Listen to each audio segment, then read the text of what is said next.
I tell them pretty much it's an economic decision. It's not a, who's going to better exploit my copyrights.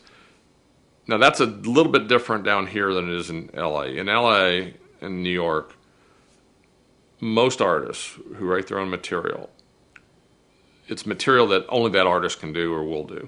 So it's not like I'm going to make a deal with a publisher for my songs and they're going to go out and get other artists to cover my songs, which means, record them for them. That just doesn't happen in the rock pop world. I mean, everyone pretty much does their own material. So why would you do a publishing? You do it because you need money.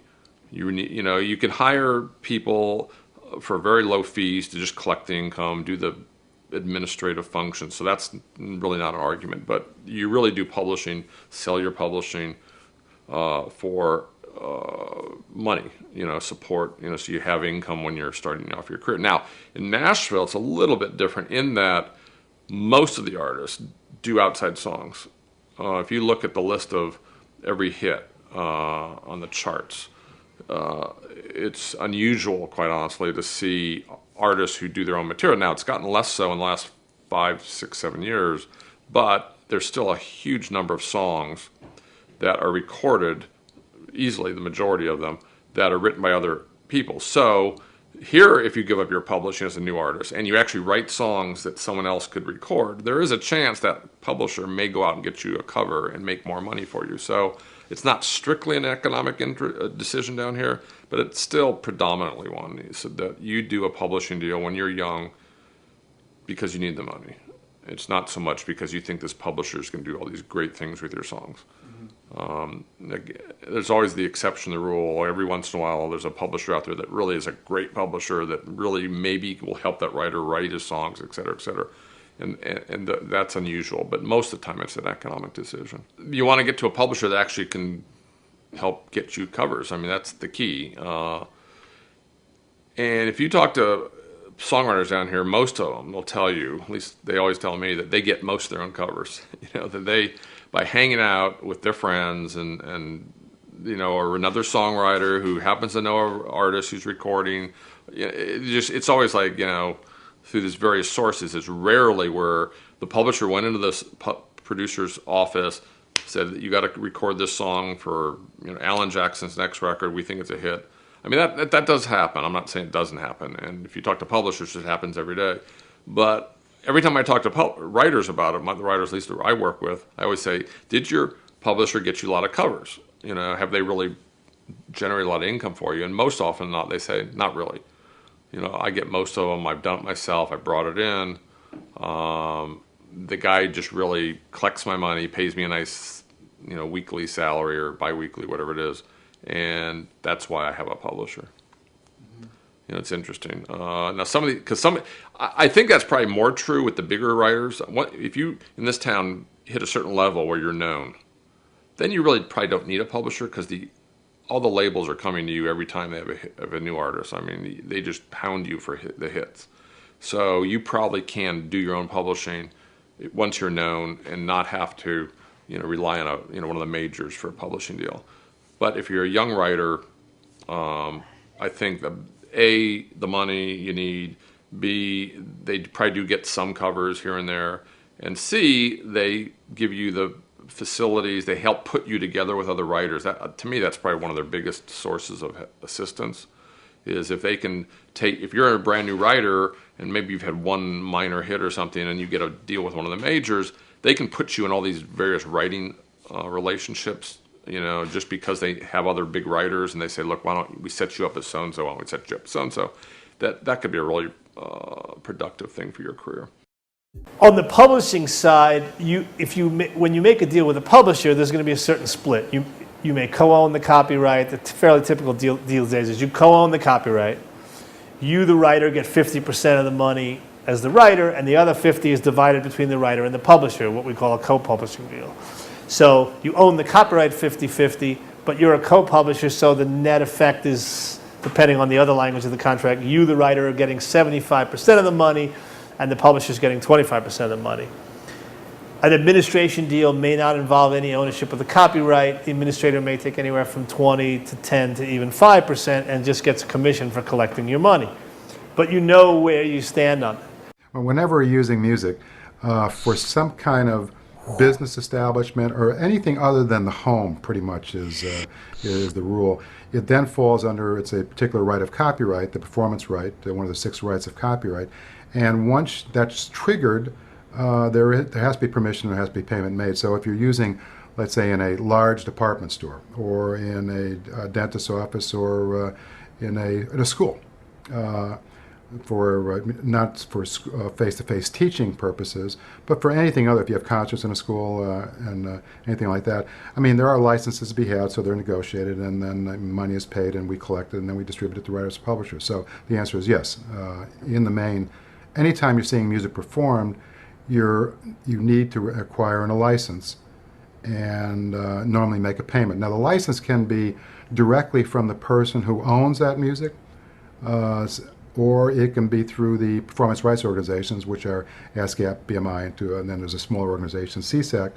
And you have to look at the composition being performed, because that triggers whoever's collecting the money and whoever negotiates the fee. Because if a writer is a member of ASCAP, then ASCAP is licensing that writer's works. If the writer is a member of BMI, on the other hand, Broadcast Music Inc., then they would be going under the BMI license. So, but that's why most establishments, most users, at least have an ASCAP and BMI license. I mean, we're negotiating license fees with all these different users of music. Now, universities do use music, and there's a separate license. All these licenses are negotiated. Some are flat fee arrangements, some are based on percentage of advertising gross receipts, others based on number of seats you have at a club or price of admission to a club, type of music being performed, whether it's mechanical music or if it's live performances. There are all these different licenses which are negotiated. And the one for universities is on a, I don't recall what the exact number is, but it's on a per full-time student enrolled. It's a penny, it's a certain number of cents per full-time student enrolled. And then there's some separate licenses for concerts that are over a certain amount of, where the performers are paid over a certain amount of money and stuff. But there, I think the point is that there are all these different licenses for universities, for hotel change, for any type of venues where music is being used. And in the university one, there are some of the university dealings are exempt, obviously, under the copyright law. Face-to-face teaching, you can use music without making a payment or triggering or infringement suit or something like that. But once it goes beyond that, you really are talking about some kind of performance right involved in it. But as I said, we negotiate the fee, we collect the money, and then we pay writers and publishers. And this also, one thing that's real important to remember is that if you're a writer or a music publisher, because the money is split 50-50. If $50 goes to a publisher, $50 goes to the writer for that same performance. But there is a performing rights organization in every country of the world, all the main countries, obviously. I think there's over 85 PROs out there. And for American writers and for a lot of American publishers, but particularly for American writers, a lot of their money comes from outside the U.S., particularly if you're successful these days. If you're a film and TV writer, or if you're a major radio writer, you're getting performances throughout the world. So we have arrangements, they're called reciprocal agreements, with all the PROs of the world. PRS in England is the ASCAP of England, SOCAN in Canada, APRA in Australia, SACEM in France, GEMA in Germany, JASRAC in Japan. And so when our writers' works, our ASCAP writers' works are performed outside the U.S. in any of those countries, they're collecting as if they were members of their own society, and they're sending money to us, and then we distribute it to the writer here. So, and we're doing the same thing for, let's say, the Rolling Stones or the Beatles. They're licensed their stuff through ASCAP. We're collecting for their members of PRS, the English Society. So we collect for them here when they have radio or TV performances or live concert performances, whatever. And we send the money to England, PRS, the society there, and they distribute to their own members. So through these reciprocal agreements, they're covering uses anywhere, meaning if you have a French writer's stuff being performed at a university, it's covered under the university license. We collect it and we send the money to the French society. So, and vice versa for French universities. It's a complex field because if you go through the payment formulas for both ASCAP and BMI, I mean, there are different types of performances. Let's say on television, you've got underscore, you've got theme songs, you've got visual vocals, you've got jingles, promos. copyright arrangements of public domain works. All those things are paid differently. They have different payments attached to them. Both organizations have different payment rules for television, for radio, for every type of medium. Then the specific genres that are performed in that medium, I mean, that really doesn't, it's really the medium that determines how things are paid. So you really have to go through both organizations' payment rules. You've got to know how the rules are changed, so you don't go into one place and all of a sudden a month later they change the rules on you and you're stuck for 2 years. So you've got to understand how they pay and also how they change their payment rules. And it all, the starting point is the amount of money that comes into the organization and the philosophy of how they split that money up. The foreign area is a very big area. I mean, we collect, I think, well over $200 million just for foreign performances of writers' works. And so you need good relationships as a performing rights organization here in the United States with the foreign societies. So if your own organization doesn't have great relationships, or they don't go in and audit the foreign societies, they're called technical business. They're friendly audits, actually, in quotes. But just to make sure you're getting your fair share of monies. So there are a lot of things that you have to know about your own organization here in the United States for you to make the right decision. Because your decision, I won't use the words you're stuck with, but as long as you're a member of someplace, unless you terminate that contract, all of your works are licensed by that particular organization and are paid by that particular organization. One of the interesting aspects that you have to get used to when you're working inside of these commercial domains of music, when music becomes a commodity that someone's going to use to support or sell another product, it's different. It's treated differently than when you write something in your room and someone might even perform it or you might even play it. And even that, the moment you record something, your relationship with that music changes because now anyone can record it. You've lost control over who can play that music. Now you're compensated for that. There's a standard, way that you're going to make money when other people record your music, but you no longer, you have the right to the first shot at it, but after that, it's now entered the public's ear, and you do not have the right to monopolize a piece of music. Well, it's even a little stricter, not stricter, but the reality is it's even a little different when you move into someone paying you to write a piece of music for a commercial or paying you to write up some music for a film. 98% of it is all done as what we call work for hire, which means they're going to pay you to write a piece of music, produce that recording, hand it over to them, and then they own it. It is their piece of music. It is their tape. It is their stuff. They expect you to have done all the right paperwork with the performers. They're going to want to see that paperwork. If it's a union, it's a large budget. It's usually a union budget, which means there's real forms and there's a real whole business protocol that has to be passed on. You're going to be asked to sign a contract that's going to read things that would frighten you to death, which basically is saying this is not yours now. The good news is if you do it well, what's really important in that world is your personal reputation. Do you deliver what you say? Do you do what you say? Do you do it well? Do they like hanging out with you? Are you someone they want to have lunch with? Because frankly, most of those guys don't know a whole lot self-admittedly about music. And in some weird sense, they're proud of that fact. Well, I don't really know, but I know what I want. And the most frightening words to hear from anybody is, I don't know anything about music, but I'll know it when I hear it, because that can enter you into a whole cycle of rewrites. And even that, man, when you move up the old food chain, you can be very specific to protect yourself. You can be very specific about which you're paid up front, how many rewrites they can expect, but remember, it's a business. So if you've agreed to do it for this much time, and they need that much time, and you refuse, they remember that, that can be a problem later. So you've got to make your decisions on that. But the primary thing, it's generally I think the legal term is, right, work for hire, which means you will not own this anymore. And that holds true in feature films. I think, to my little bit of knowledge, probably someone like John Williams at that level is able to maintain some probably control of the concert rights to his film music. He probably has some ownership issues in there because of the level that he is. Because they know, i.e., Paramount or Sony, whoever, that the cat's going to go play it and there's going to be royalties generated and they want a piece of it, and if they don't give him some of it, he won't do it. He'll go write something else. So once you reach a certain level, all this is ultimately negotiable, but you got to be way up the food chain to start demanding much of anything from anybody.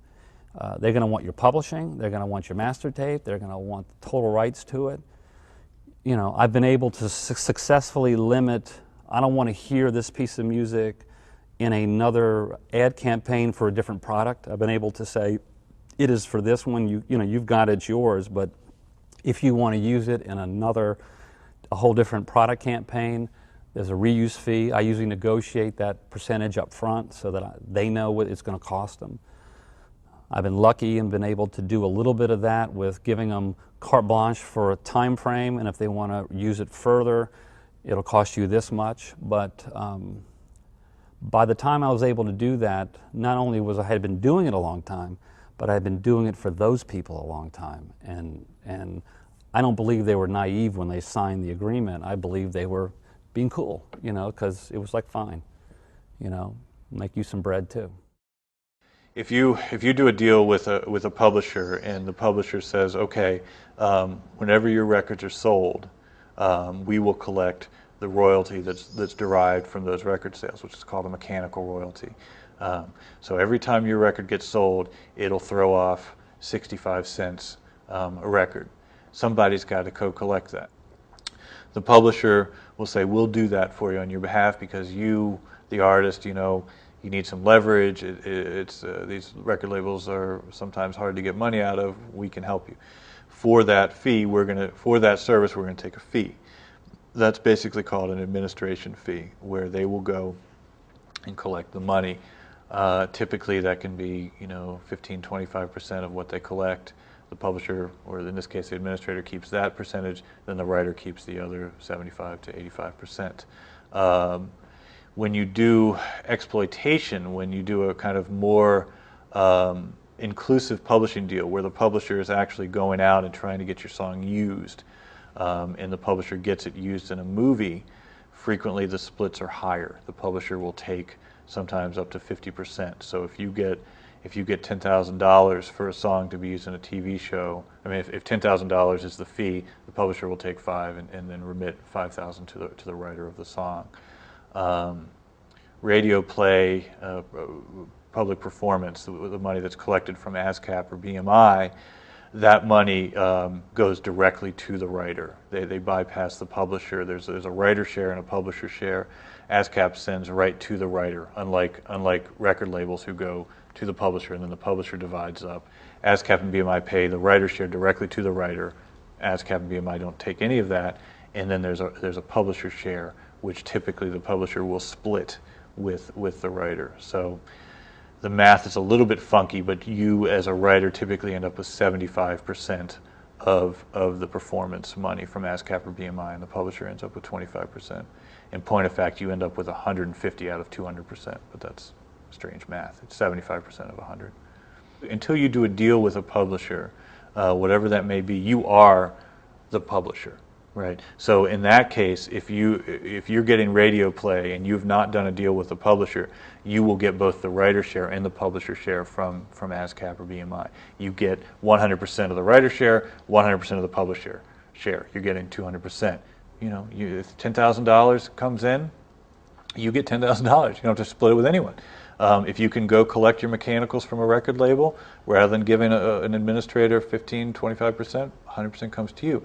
The rub is again exploitation. It's hard to get those songs used in a movie. It's hard to get those songs used in an ad. Publishers, they're called creative publishers in the business because there's a difference between a publisher who will just administrate and one who will actually try and get songs used. And the ones that get songs used are frequently called creative publishers. Have relationships that are supposed to help do this.